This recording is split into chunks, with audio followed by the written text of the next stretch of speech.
So this is what awaits us in the weeks ahead. And now let me turn to Dr. Wenger's talk. Elizabeth Wenger works with the Eisenhower Presidential Library and teaches at Friends University. She received her PhD from the University of California at Berkeley and worked there at the Woodrow Wilson International Center for Scholars and at the University of Illinois at Chicago before returning to her home state. She is currently working on her first book, which compares the cultures of literary censorship in post-war Poland and East Germany. The book asks how the memory of war shaped the censors' lives within these authoritarian structures and how their work changes our vision of those states. As she continues to explore the intersection of political memory and cultural identities in East Central Europe, she is also studying the use of Orthodox visual vocabulary in Bulgarian communist monuments. Thank you so much for being here, and the floor is yours. I think, having sat down, I'm going to be informal and keep sitting as I talk to you, and that way I won't topple anything on the podium. And I beg for your patience. I am working on making this talk one that can happen extemporaneously. So I'm going to do this to make it better. So, in 1955, the Polish Censor's Office celebrated its 10th anniversary, which in and of itself was a kind of ambitious move because in 1945, there arguably wasn't a Poland, much less a censor's office in it. To be fair, though, the moment that the Red Army crossed the Wisła into Warsaw, this was, right after the Warsaw Uprising. The army had been sitting on the far side of the Wisła for a while Warsaw had the Piłal knocked out of it by the Nazis.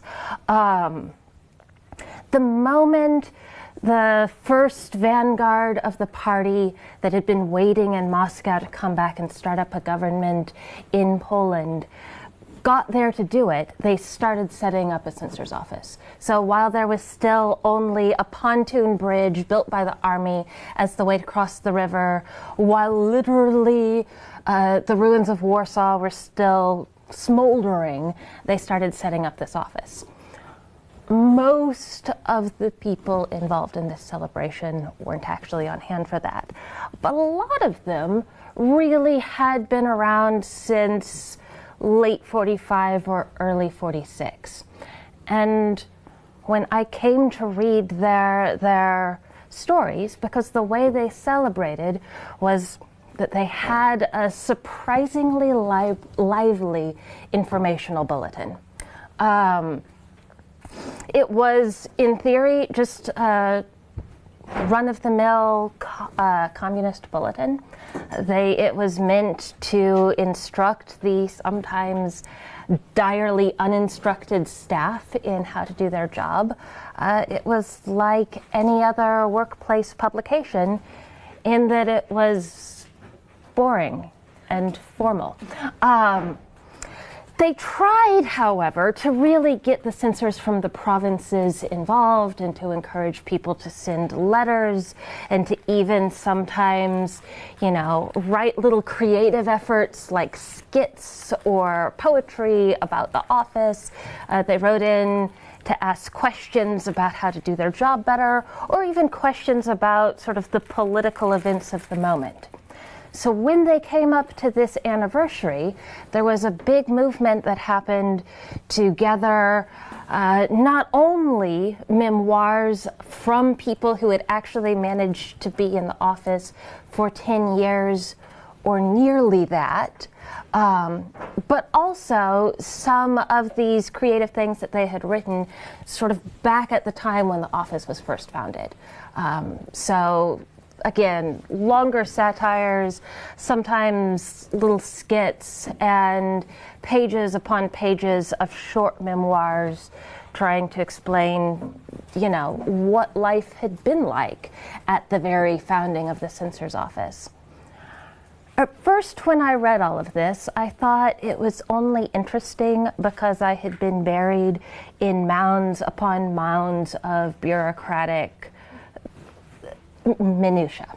That, it had all been counts of how paper was being used in the office and what amount of it could be circulated through the country and things like that.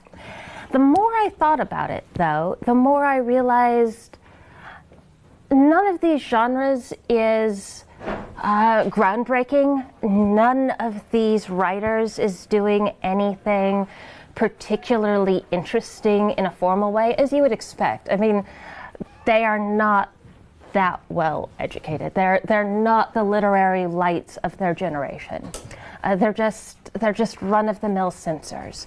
But if you compare them with other people writing similar genres at the same time and afterwards, I think they start to look a little bit more interesting from the perspective of not only rebuilding a nation like Poland that had been crushed, but also from the perspective of rebuilding that nation as a communist nation where we know there was real resistance to the idea of communism. It was closely allied with the Russians, who were arguably traditional enemies of Poland.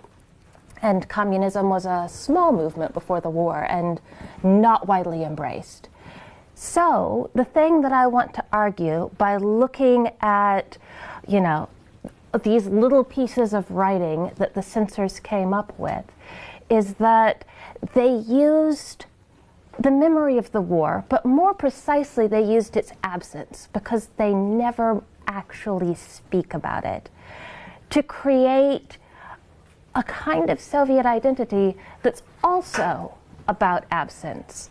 Because while on the one hand, these writings do a lot that you expect Soviet writings to do, it's interesting that the censors, who are, at the very center of the government, you could say they provide the ideological definition of communism to the entire country. I mean, they literally determine what can be read and what cannot be read, what is thinkable and what isn't.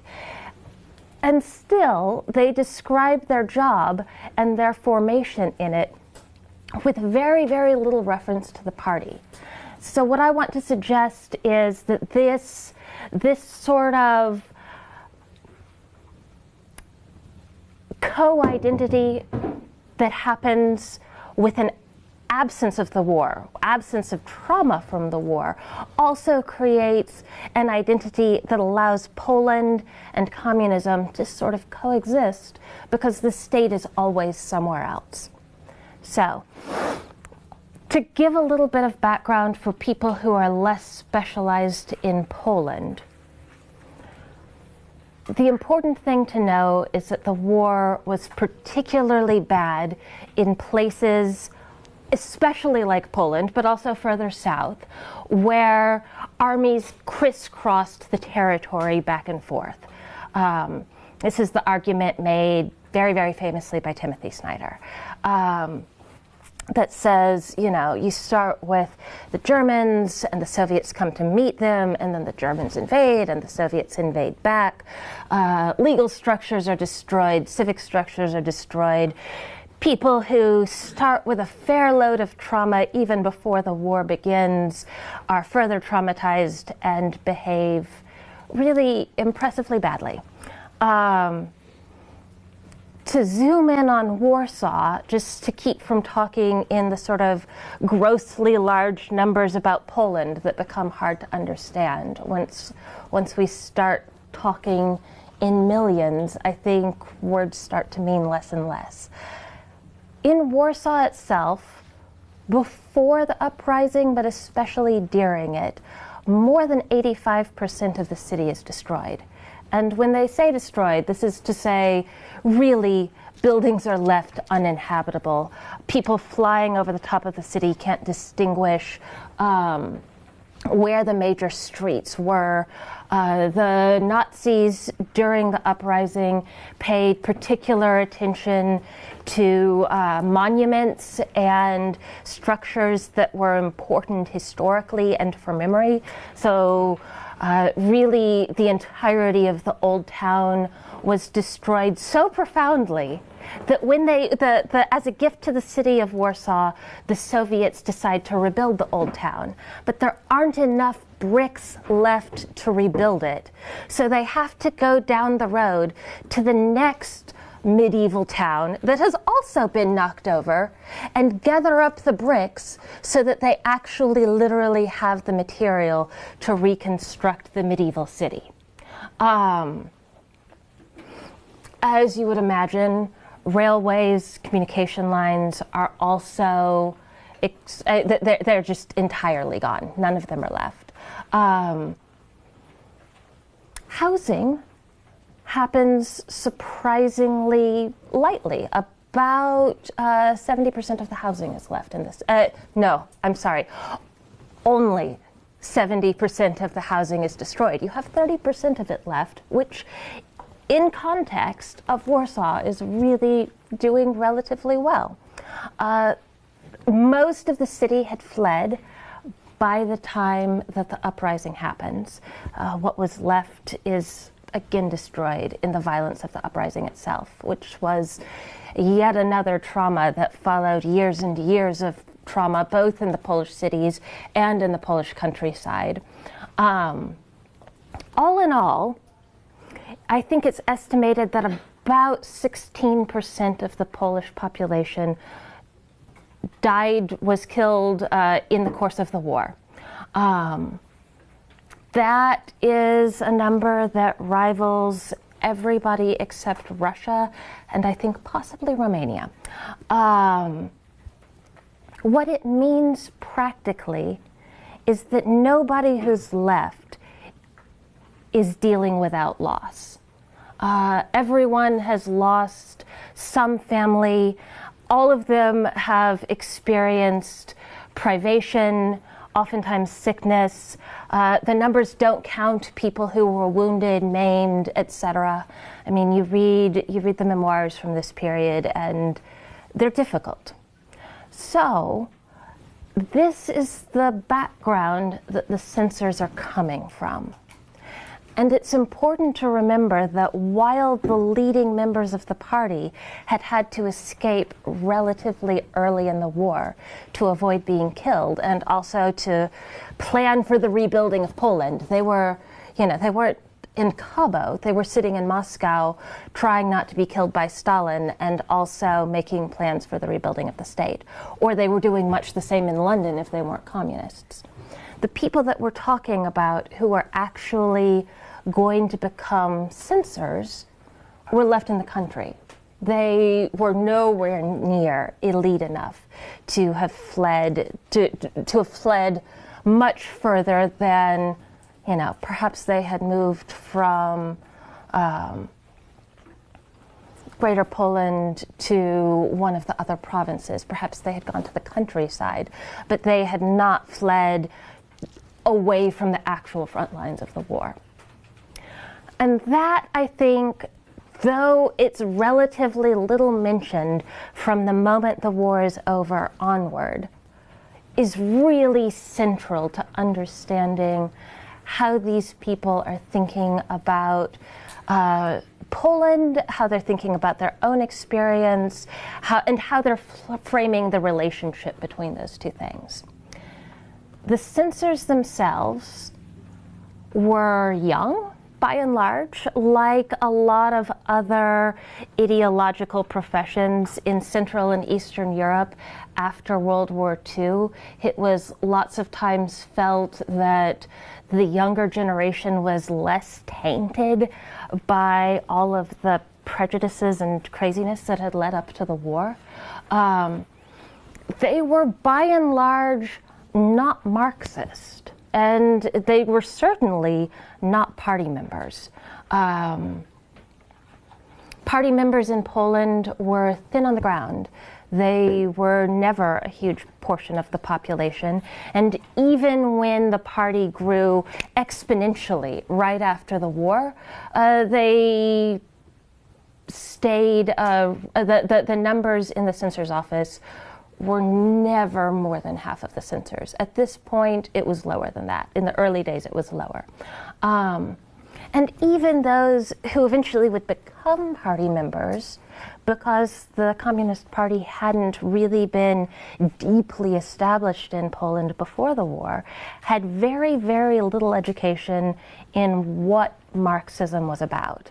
So, and this is typical for post-war communists. You get a lot of office leaders writing back and forth to each other in their monthly reports and so forth.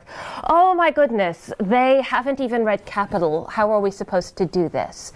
So not only did they not have a sophisticated understanding about how Marxism ought to translate into literary, they wouldn't have said control, they would have said direction.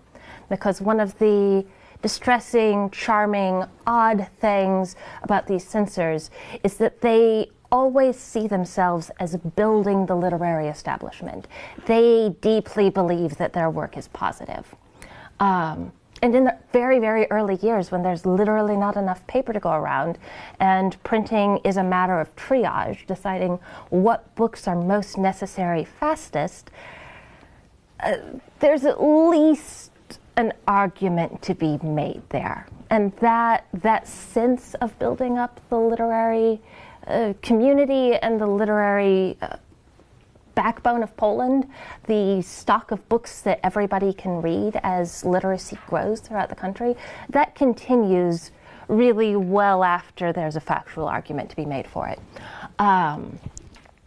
But as this is happening, as these censors are building up the literary world of Poland again, they don't even know what Marxism is in order to build up an idea of how it would relate to this literary canon that they're trying to create. And it leads to all sorts of confusion and misunderstanding. These censors obviously aren't anti-communist. They're not mounting a rebellion within the state itself or anything like it. But the range of their misunderstanding is wide enough that it sort of introduces a lot of variety into what can and cannot be published. Most of the censors, because of their youth, had not seen actual action in the war. These are not people who had been partisans. They're not people who had fought with the Home Army. They're certainly not people who had fought with the Soviets. Some of them, slightly less young, had actually come from the camps. There are a couple of accounts that just begin very baldly with, hold on, I've got the actual date. On the day of the liberation of Warsaw, on January 17th, I left the camp in Częstochowa. This is from a censor named Bulletin Rouge. Soon, I reported to find work, and she goes on to explain how, this resettlement camp, who was trying to find her food and clothing and housing and get her life back together, had suggested that maybe she might want to work for the literary establishment. So she showed up at the door of the censor's office. And it turns out, I looked up which camps are near to Częstochowa, and the American Holocaust Museum actually has record of a Felem Rouge being at Hasag Pelere labor camp, which was right next to Częstochowa. So the range of war experiences that these censors had go from relatively mild, living with families and having their schooling interrupted by the course of the war, to being absolutely hair-raising, like that of Bulletin Rouge.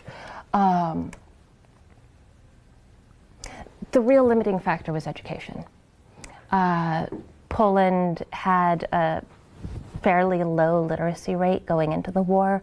And like I mentioned, they start building literacy very, very quickly afterwards. But it's going to take nearly a decade or so to start building up people who have not been at least middle class, who have the degree of literacy that's necessary to do this extremely literate work. So mostly what you see is a balance of men and women, mostly youngish, and interestingly uneducated in communism while being relatively middle class. So,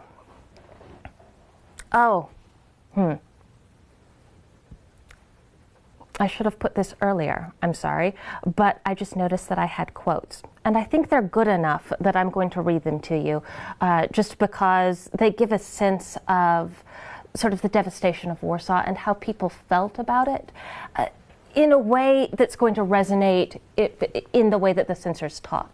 So Janina Broniewska, who was the best friend of Wanda Wasilewska, who was sort of one of the leading literary women in Poland and also became a close minister under Stalin, Broniewska said, as she first saw Warsaw, "Here is a burial ground, here is death. This isn't the streets, Marszałkowska, Wyspólna, Nowogrodzka. This is a most horrible dream. Words have no place and no purpose."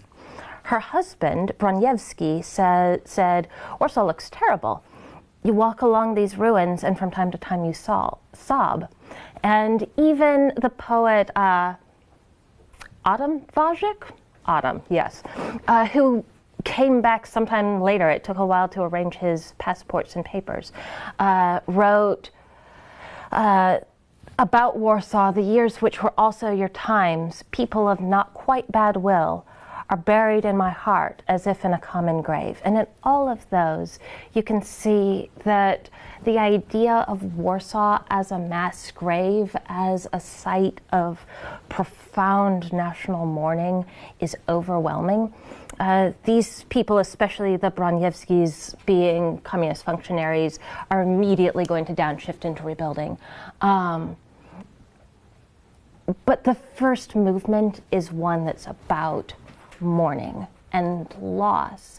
And the thing that I think is important to notice is it's not just national republic, but the boundary between Warsaw as a city and personal losses that are a lot harder to express and maybe harder to share are sort of indicated in the synecdoche of Warsaw. The loss of Warsaw is a representative of all of the other things that have been lost.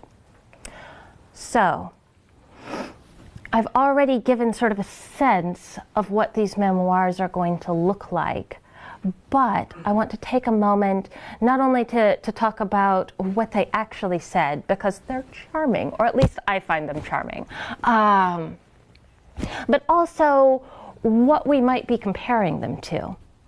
So people like Igal Halfin and Jochen Hilbeck have written a lot about sort of the formation of a Soviet self, how the revolution transformed even the way people understood themselves, and they wrote their way into thinking of themselves in different patterns that would fit in this sort of new, almost apocalyptic world.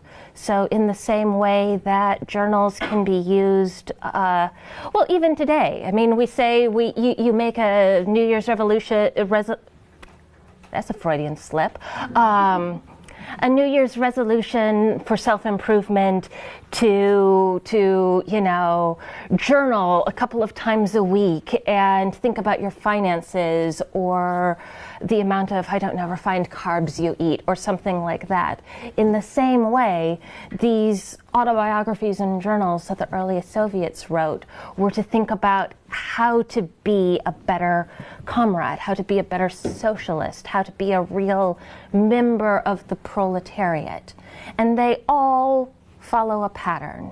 They begin with class origins. They talk about education. They talk about, you know, because class origins for Soviet citizens were sort of original sin or the lack thereof. It's all about whether you have to sort of overcome a bourgeois background or find a way to heroically enter the struggle by finding education for yourself or something like that. It's all the struggle to overcome oneself and to become a real member of the state. And then they have a lot of sort of almost spiritual upbuilding where there's self-criticism and thought about, you know, how had they fallen back into old patterns of thought and how could that be corrected? And as we know, by the time you're talking the end of World War II, these people have also been through the purges, and that self-criticism has also become a really formalized and extraordinarily destructive public ritual that one stands up and has to proclaim one's sins, one's failures of the people, and then either be punished or not. So the interesting thing about these censors' memoirs is that they don't do any of that. None of them, they occasionally mention their backgrounds just in passing. So they'll say, you know, I had this amount of schooling before I began, usually in order to say my schooling wasn't finished. Or they will start, like Felicium Rouge did, just at the very, very end of the war, stumbling back into Warsaw. There's a trope that happens both in these memoirs and in more literary memoirs where like the Broniewskis, people like Jakub Berman and Wanda Wasilewska and the censors themselves will describe stumbling across the ruins of Warsaw and scarcely being able to navigate it and realizing the toll that the war had taken. So they start at a place like this. So the war is figured here, regardless of any sort of objective realities, really as a 0 hour. There is nothing before it. Everything before, whether good or bad, is wiped away. And they do not mention it thereafter. And then immediately they proceed to explaining, and this is the theme throughout the memoirs and the satires and everything else, they immediately proceed to explain exactly how bad they are at censorship and how entirely unqualified they are for anything like that. So we have Felixa Skwiarczynska says that she returned to the liberated and very devastated Warsaw to find her loved ones, but she didn't find anyone. It was still too early. You couldn't walk around the city, so I was forced to go back to the countryside. In May 1945, I found distant family who shared with me temporarily housing and clothing. And then she literally moves into the censor's office, where a lot of the very early censors actually live. So Regina Stefańska actually sort of enlarges on this living in the censor's office idea. It's very, very common in these memoirs. She says, at the time, the office was not only a place of work, but also a home. Many employees lived in it, and the canteen made meals 3 times a day. Even all of the smallest rooms were occupied, the kitchen and even the bathrooms. Mostly, censors lived in the kitchen, and the cleaners were in the bathrooms.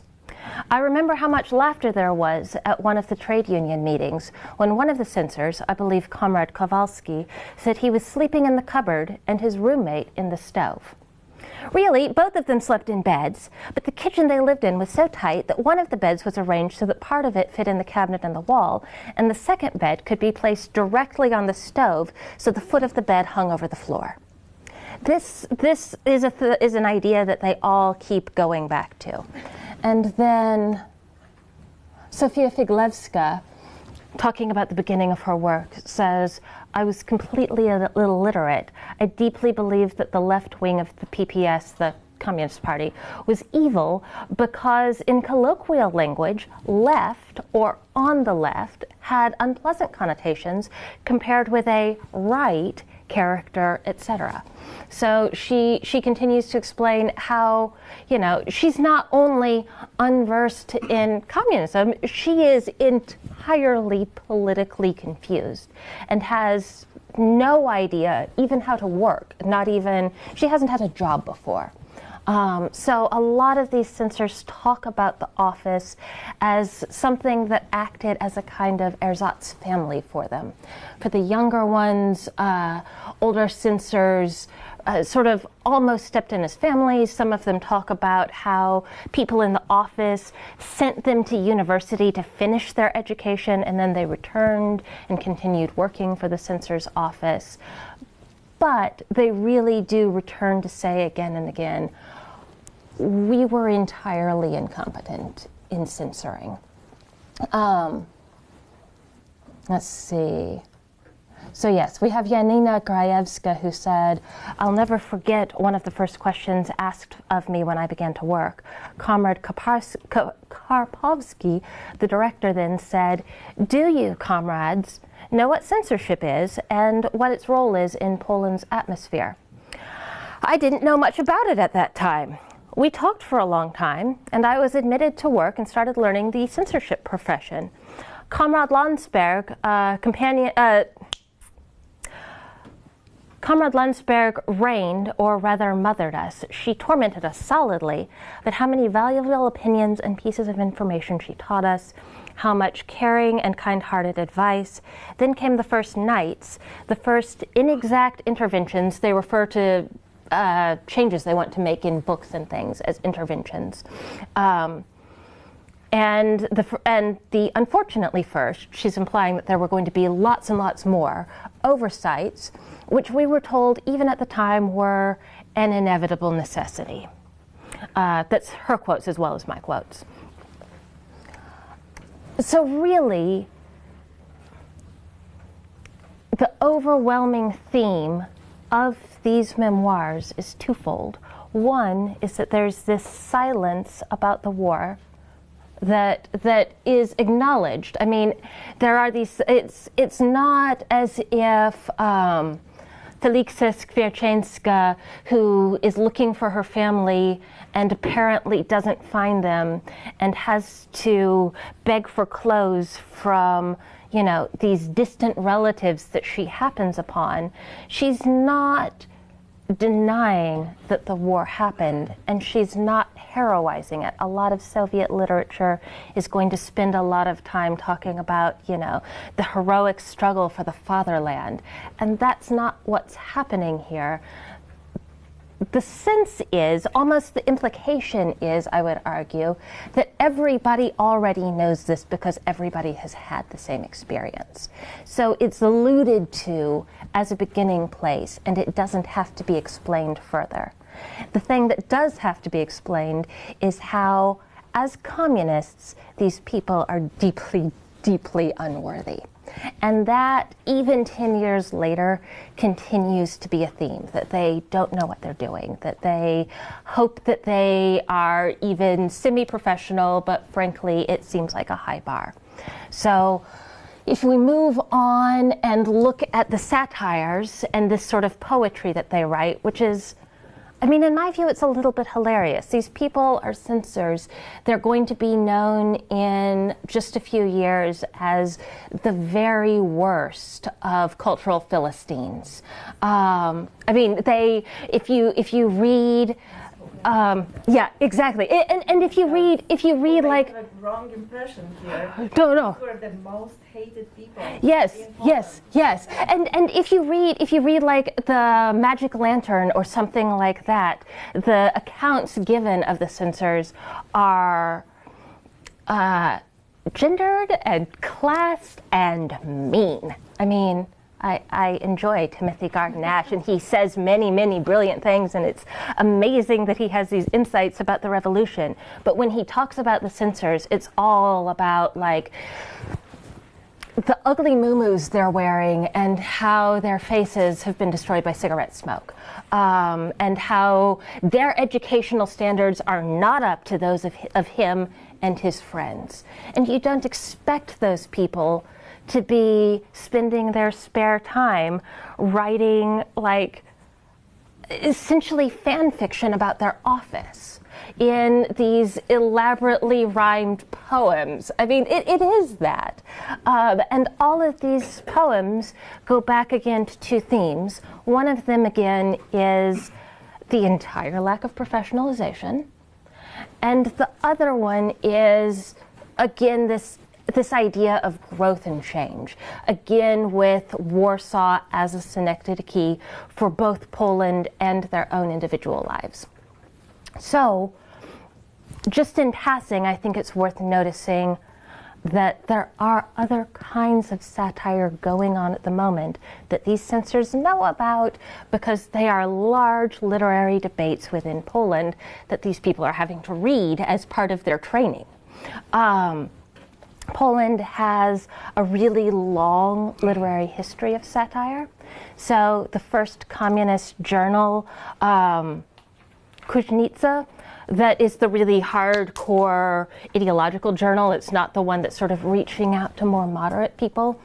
It's named The Forge, which is a good name for a hardline journal, but more to the point, it's named that after Kollontái's late 18th century journal or literary circle, The Forge, which had spent its time sort of writing these Juvenalian satires about Poland and its mismanagement through its upper classes, and how they're all, you know, too little politicized and they're not working as well as he wants them to free Poland, which by that time had been partitioned.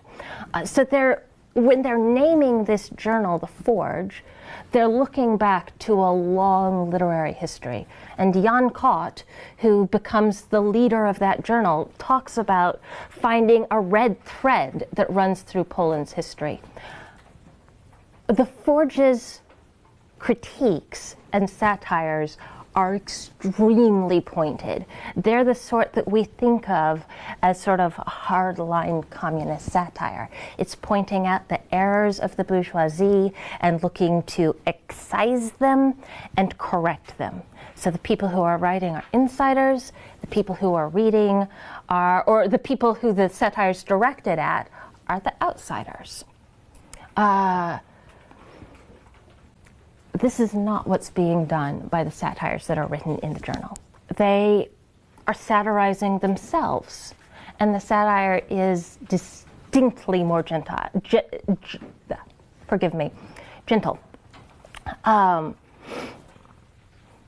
So they're not talking about being on a higher ideological level and trying to pull people up to them. It's all, I mean, I wish I had a sort of more technical term, but it's doofy dad humor. The tone is one of sort of mild regret and sort of humorous resignation more than it is of impatience or anger or anything like that. So, in a rather long poem, they talk about, for example, they talk about how break times happen, beginning within an hour of people getting to work. They talk about how no one ever gets to work on time. They talk about the clerk who handles non-periodical literature, who is a wonderfully beautiful maiden with a weak heart and nerves, so she won't answer the telephone. Essentially, the implication is because it stresses her out. They talk about people who don't get to work because they have children, and even on just the physical level of the office again, this place that was 10 years ago an apartment, and now you have censors living in it and eating all of their meals there. There is an unlucky room where tragedies happen, keys vanish from handbags, rubble falls on people's head, or once the ceiling fell on the head of a quarrelsome woman. And they just sort of run on with all of these disasters that happen just with the actual physical structure of the office itself. And the entire theme of the poem is nobody is getting any work done at all. I mean, under any circumstances, if they're not drinking beer together, they're not showing up because there's a crisis at home. If there's not a crisis at home, someone is sick. If somebody's not sick, then literally a room in the office just fell apart on them. One of the things that I want to point out here is that, again, this is all very lighthearted and very sort of accepting of these ideological shortcomings of the censors.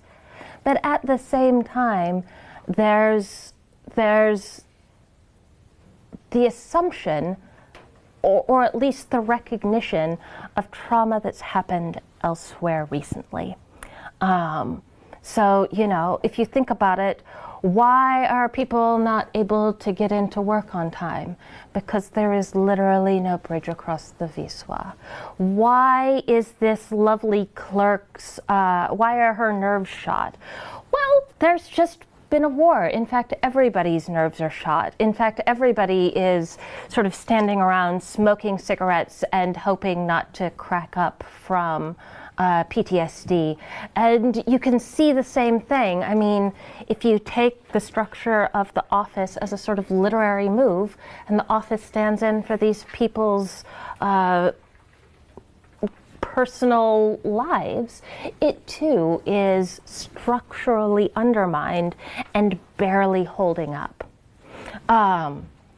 So I think here, as well as in the memoirs, even though it's not spoken of specifically, thematically, the trauma is central. And I think that gives rise to the next thing, which is that all of these poems end up in the same sort of vein, which is things have gone badly, but don't think, my dears, that it will always be the case.